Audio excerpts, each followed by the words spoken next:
প্রিয় মুক্তিকামী ছাত্র জনতা, আমরা দেখতে পাচ্ছি যে আমাদের এই অভ্যুত্থান এবং বিপ্লবের পরেই দেশে অরাজকতা নাশকতা করছে ফ্যাসিস্ট এবং তাদের দোসররা।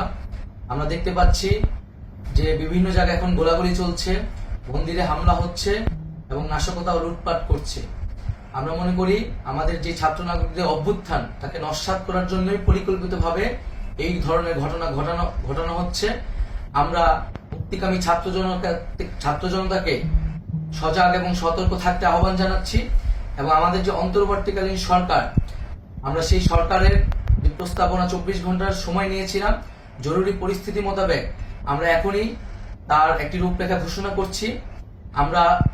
আমরা সিদ্ধান্ত নিয়েছি যে সর্বজন গ্রহণযোগ্য আন্তর্জাতিক খ্যাতিসম্পন্ন নোবেল পুরস্কার বিজয়ী ডক্টর মোহাম্মদ ইউনূসকে প্রধান উপদেষ্টা করে অন্তর্বর্তীকালীন সরকার গঠন করা হবে এবং ডক্টর মোহাম্মদ ইউনূসের সাথেও আমাদের কথা হয়েছে।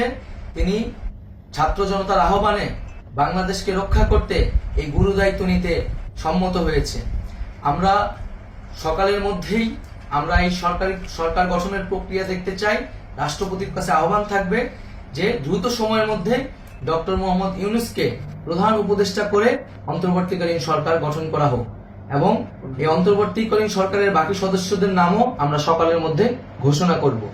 প্রিয় বন্ধুগণ, দেশে যে অরাজকতা চলছে, মানুষের জীবনের নিরাপত্তাহীনতা চলছে, সেজন্য আমরা রাষ্ট্রপতির কাছে আহ্বান জানাচ্ছি দেশে আইন শৃঙ্খলা পরিবেশ ফিরিয়ে আনার জন্য দ্রুত সময়ের মধ্যে কার্যকর ব্যবস্থা নিতে হবে এবং আইন শৃঙ্খলা বাহিনীকে সহযোগিতা করার জন্য মুক্তিকামী ছাত্র জনতাও রাজপথে থাকবে এবং অন্তর্বর্তীকালীন সরকার গঠন না হওয়া পর্যন্ত মুক্তিকামী ছাত্র জনতাকে রাজপথে থেকে তাদের যে অভ্যুত্থান, সেই অভ্যুত্থানকে রক্ষা করতে হবে।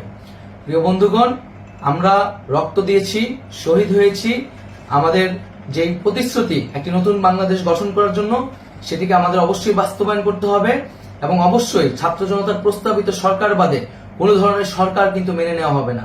আমরা বলেছি কোনো ধরনের সেনা শাসিত সরকার অথবা সেনা সমর্থিত সরকার অথবা এই ফ্যাসিস্টদের দোসরদের কোনো বিটিম সরকার কিন্তু আমরা মেনে নেব না। কোনো গণবিরোধী সরকারকে মেনে নেওয়া হবে না। ছাত্র জনতার অভ্যুত্থানকারী যে প্রস্তাবিত সরকার, অন্তর্বর্তীকালীন সরকার, যেটা আমরা সিদ্ধান্ত উপনীত হয়েছি ডক্টর মোহাম্মদ ইউনূসকে প্রধান উপদেষ্টা করে এই সরকার গঠন করা হবে, সেই সরকারকেই বাস্তবায়ন করতে হবে অবিলম্বে।